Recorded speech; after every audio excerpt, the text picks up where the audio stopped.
Hello, welcome once again to Lehto's Law. I'm Steve Lehto. It's a casual Friday today, so we're going to talk about something a little bit off topic, but actually it ties in with some recent things we've talked about. And I have to tell you, I'm going to give you a trigger warning. I've had several people, two or three, actually send me emails recently and say, Steve, you know something, love your channel, love your videos, but hate it when you rant. Hate it when you rant.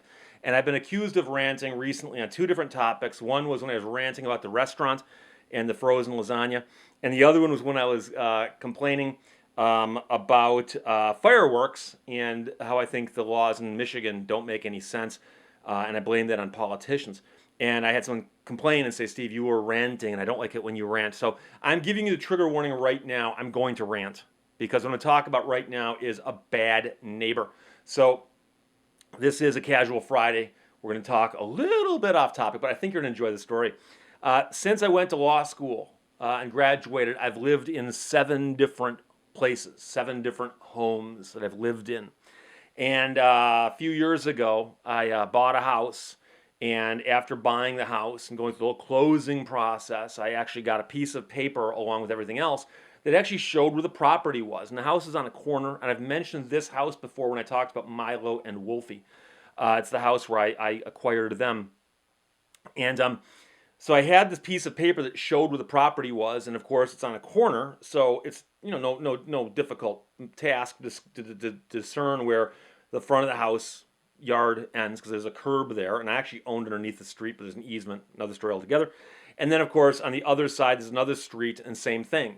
My grass goes to here, the curb is here, the road goes to there, but I mean there's no question about where my yard is. And it turns out that I had a problem with the guy who lived behind me, who I will call Bill, not his real name, Bill. And Bill was an older gentleman who lived in the house directly behind the house that I was in. And between the 2 yards, there was a row of trees, like an old growth row of trees that the builders hadn't ripped out. And then there was a short row of lilac bushes. And the hedge they formed was over 6 feet tall. But it wasn't an impenetrable hedgerow or anything like that. It was simply a row of bushes. And the property description I got, the piece of paper, actually showed that my property went 5 feet the other side of the lilac bushes, which made complete sense because that lined up with this row of trees. So you could see that when the developer had come in and built all these homes, they had clearly, this one lot was to here, built this house. Then later on, they built this other house over here. I don't know who planted the lilac bushes, but the lilac bushes were 5 feet on my side of the line. So I move in, and one day I'm out mowing my yard, and I'm mowing the lawn, and I'm mowing my part of the yard that's beyond those lilac bushes. And the guy who lives behind me, Bill, comes walking over and he goes, "Dude, what are you doing?" And I said, "I'm mowing my yard." And he goes, "That's not your yard." And I said, "Yeah, it is." And he goes, "No, it's not." He goes, "I own," and he tells me he owns 5 feet to the other side of the lilac bushes. There's no question that's not true. And among other things, if you were to actually look at the 2 lots that were backed up to each other, and they were built by the same builder developing the same subdivision, that the halfway mark was exactly the line that I thought it was. And he was claiming he owned 5 feet beyond the halfway mark, even though his house was built second. But again, I know people right now are saying, "But Steve, that's not how." Well, I know. But I had the most recent survey that showed the property line was 5 feet on his side of the lilac bushes. And I said, "Well, let me show you." And I go inside the house, I show him the piece of paper, and he goes, "No, that's wrong. That's just wrong." I said, "Well, do you have one from when you bought your house?" And he said, "I've got one somewhere, but I don't." He never showed it to me, but he said he had one. I said, "Well, I'm sorry, Bill, but I believe this portion of the grass is mine. I'm going to continue mowing it." Now, one of the comical things about the story is that Bill would mow his yard 3 times a week. He was such a freak, he would mow the yard. I'm convinced that he wasn't actually taking any grass off. He was just walking the yard with a running lawnmower. I mean, it was crazy. His yard looked like the putting green off a golf course, which I admire that aspect of his life. You got to admire a man who can get his lawn to look that good. But his grass ended 5 feet before the lilac bushes, and then it became the grass that was in my yard. There's no question. So I mow the yard, and I do the 5 feet on his side, and he'd mow the yard and mow 5 feet on my side. And if we're discussing adverse possession, he can't claim the 5-foot strip from adverse possession because number one, he hadn't been mowing it for 15 years.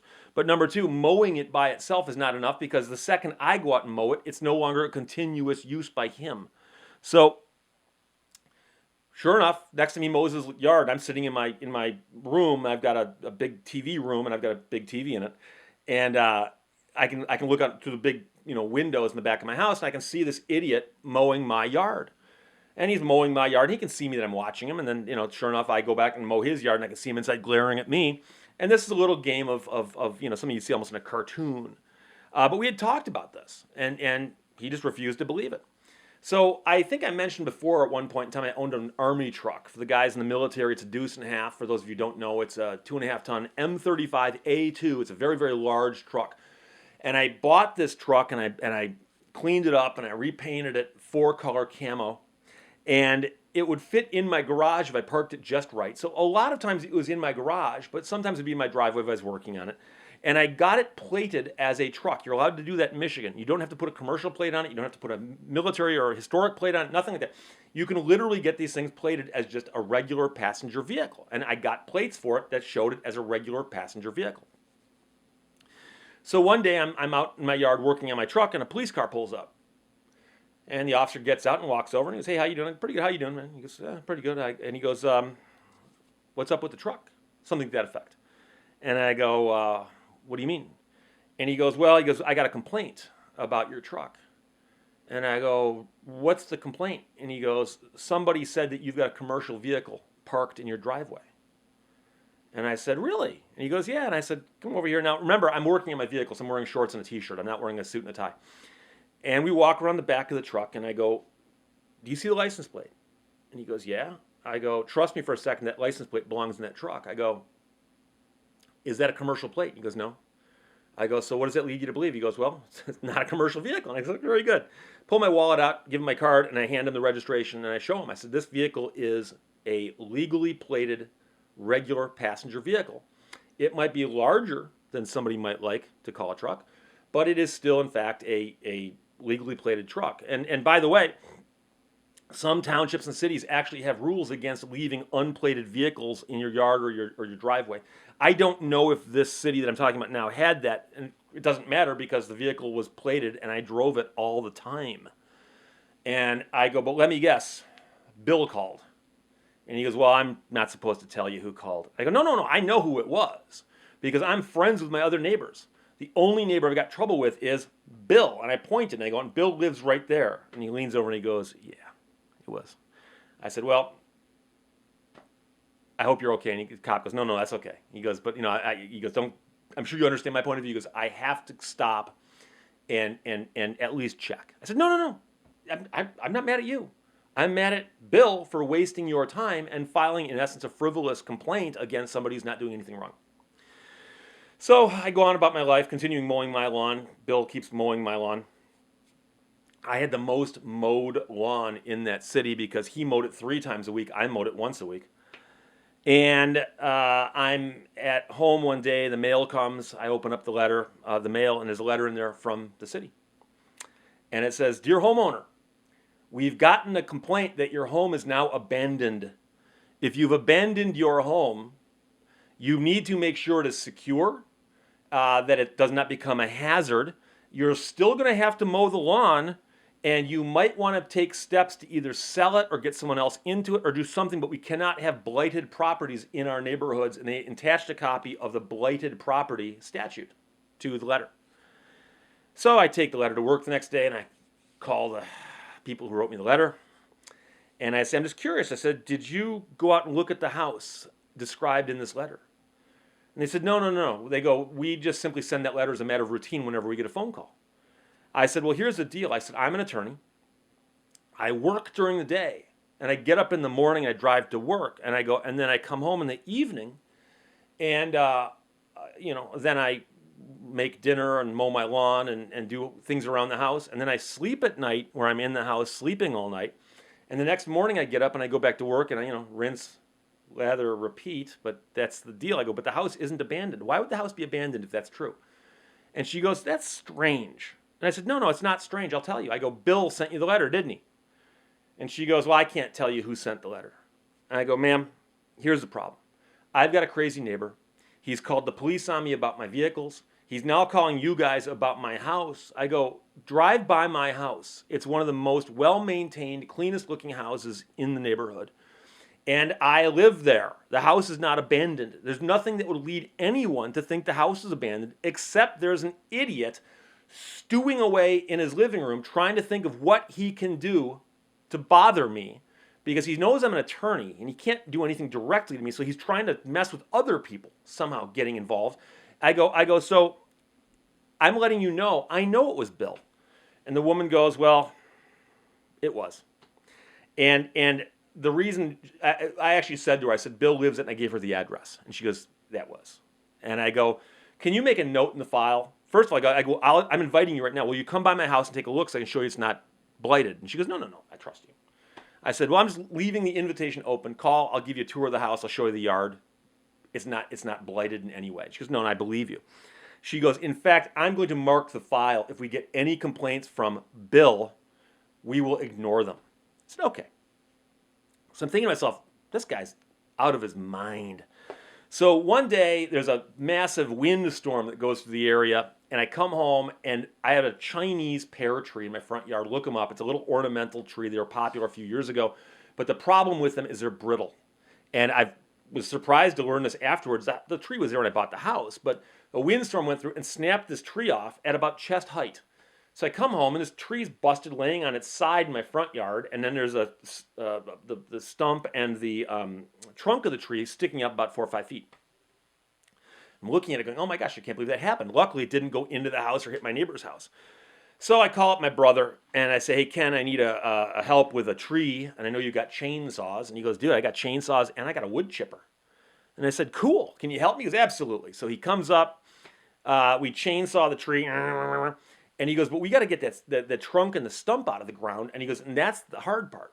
So we actually went around it with a root axe and cut all the roots. We hooked my Explorer up to it with a chain and actually yanked it out of the ground. He diced that up with his chainsaw. I took all the stuff that was going to be the correct size to burn, and I put it inside my garage so I could burn it later in the fireplace. But meanwhile, there's this pile where the crown of the tree is now just leaves and branches. So Ken dices those as best he can with a chainsaw, and we stack it up all against the side of the house. And then Ken gets out a wood chipper, and it's not industrial grade or anything. It's a wood chipper, but it's a chipper you can feed. And it shows me how to use it, and we start feeding stuff into the wood chipper, and it gets dark. Ken goes, Steve, I got to leave now, but if you want to, I'll leave the wood chipper, and you just finish the job tomorrow. And I said, great, this is cool. So I go to bed, Ken leaves, and the next morning I get up, and I'm going to finish chipping the tree. And I walk around the front of my house, and as I come around the corner, there's Bill in my yard with a camera taking pictures of the branches from the tree that I was about to chip. He's on my property, 5-10 feet back from the back of the house on the other side. He has photographs of me running towards him. And he ran as fast as a man of his age could run back to his property. And I'm yelling at him, dude, number one, you're trespassing. And what are you doing? And he's like, you have a tree there you have to clean up. Yeah, and I'm cleaning it up. So this is bizarre to me. But I finished chipping the tree. I'm sure he filed a complaint with the city saying, hey, this man's got a tree that he hasn't cleaned up that fell over. I don't know if anything ever became of that because I never heard from anybody. But he was on my property photographing this tree. So here's the thing. I used to be able to sit in my living room and look at my backyard while watching TV, and I could see every time Bill came on to mow my yard. Shortly after the camera in my backyard incident, I see him mowing the yard, and all of a sudden I hear his lawnmower go thunk and stop.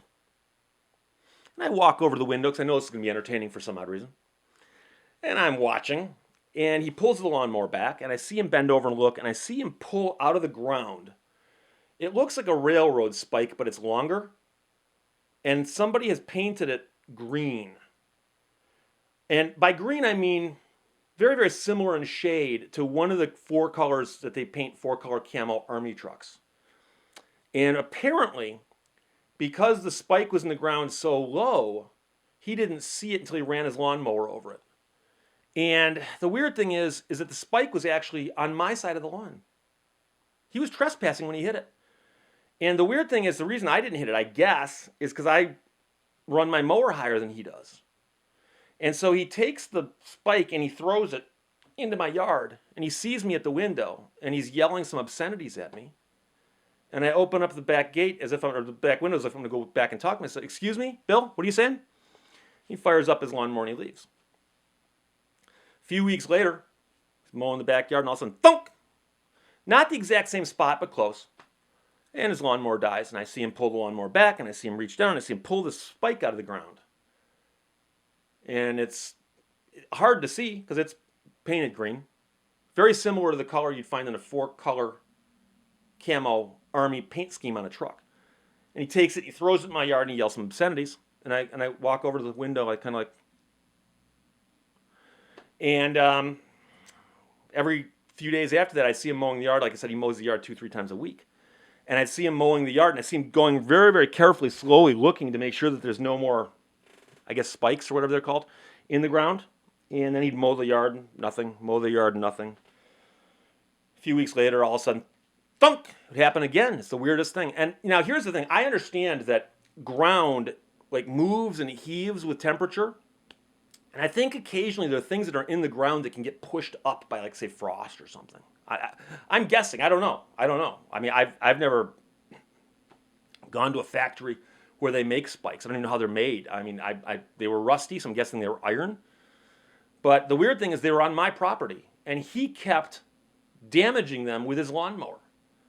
Although I guess it was a tie, because the lawnmower blade probably got a big old thunk in its blade, the same way that the spike that belonged to somebody got a big old thunk in its side.